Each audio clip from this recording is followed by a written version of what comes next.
আলিশার রুমটা কমপ্লিট করতে আমাদের মোট কত টাকা খরচ হলো এই ভিডিওতে তোমাদের ডিটেলসে বলে দিব। যেহেতু এই রুমটা আমাদের রিপেয়ার করতে হয়েছে, কারণ এই রুমটার অবস্থা খুবই খারাপ ছিল। যেমনটা তোমরা এখন ভিডিওতে দেখতেছো, এটার দেয়াল থেকে শুরু করে ফ্লোর সব কিছু আমাদের নতুন করে করতে হয়েছে। একদম সব কিছু A to Z একটা নতুন রুম করতে যেমন খরচ হয় তেমনই খরচ হয়েছে। এটাই কালার কিনতে হয়েছে, তারপরে হচ্ছে রং মিস্ত্রি কাজে লাগছে, কস্টেপ লাগছে, যেহেতু আমরা আলাদা আলাদা ডিজাইন করছি। সব কিছু মিলায় আমাদের অ্যাভারেজ একটা খরচ হয়েছে। তাও এখনও এসির লাইনটা আমাদের করা হয় নাই, কারণ ওই দিন ইলেকট্রিশিয়ান কাজ করতে করতে টাইম হয়ে গেছে, রাত হয়ে গেছে। তো এসি লাইনটা করা বাদে আমাদের মোট খরচ হয়েছে 23,370 টাকা। এখনো পর্যন্ত এই রুমটা কমপ্লিট করতে আমাদের 23,370 টাকা খরচ হয়ে গেছে, যেটা তোমাদের ভাইয়া আর আমি বসে হিসাব করে তারপর তোমাদেরকে বললাম। রং থেকে শুরু করে সব কিছু আরও বেশি খরচ যাইতো, বাট রঙের অনেক কাজই কিন্তু আমরা আগায় দিছি, নয়তো আরও 2-3 দিন লাগতো। আর যেখানে মিস্ত্রি লাগছে হচ্ছে 2 দিন, সেখানে মিস্ত্রিকে রাজমিস্ত্রি প্লাস হচ্ছে তার যে অ্যাসিস্ট্যান্ট ছিল সাথে, তার হচ্ছে টাকা দিতে হয়েছে 2 দিনের জন্য। সব কিছু মিলায় নিয়ে আমাদের এই খরচটা গেছে। তাও এখনও শুধুমাত্র এসির লাইনটা করা বাকি আছে। এছাড়া কার্পেট, ওয়ালের রং, তারপরে ফ্লোর, তারপরে হচ্ছে সিলিংয়ের রং, সব কিছু মিলাই নিয়ে কিন্তু আমাদের এই টাকাটা গেছে।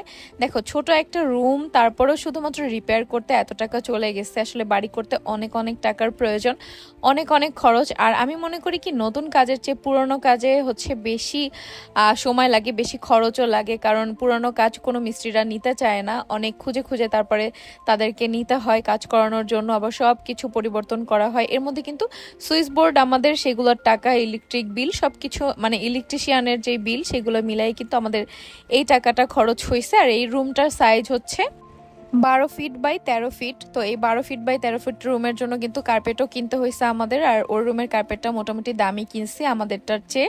ওর রুমের কার্পেটটা অনেক বেশি শক্ত। আসলে আমাদের যেটা পছন্দ হয়েছে আমরা সেইটাই নিছি, ওটা একটু মোটা। আর এই যে কস্টেপ, দেখো কস্টেপেও টাকা খরচ হয়েছে।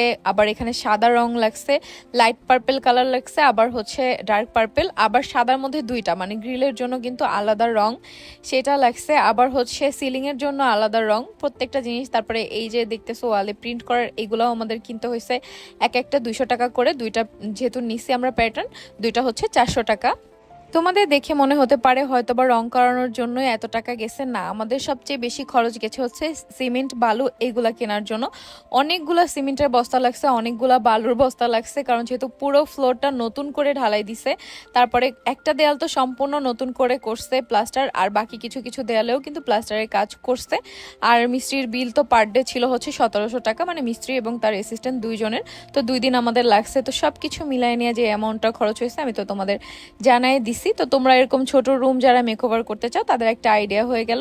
আর তোমরা যদি একটু অন্য ডিফারেন্ট কালার ইউজ করো, যেমন ধরো এই কালারগুলোর দাম একটু বেশি, আমি যে ইউনিক কালারগুলো দিছি, কমন কালার যেমন ধরো অফ হোয়াইট কালার, তারপরে হচ্ছে আকাশি কালার, এইসব কালার একটু দাম কম থাকে। তারপর হচ্ছে টিয়া কালার, যেটা সচরাচর দেখবা অনেক ভাড়া বাসায় ব্যবহার করে, বাট এই রঙগুলো একটু দাম বেশি।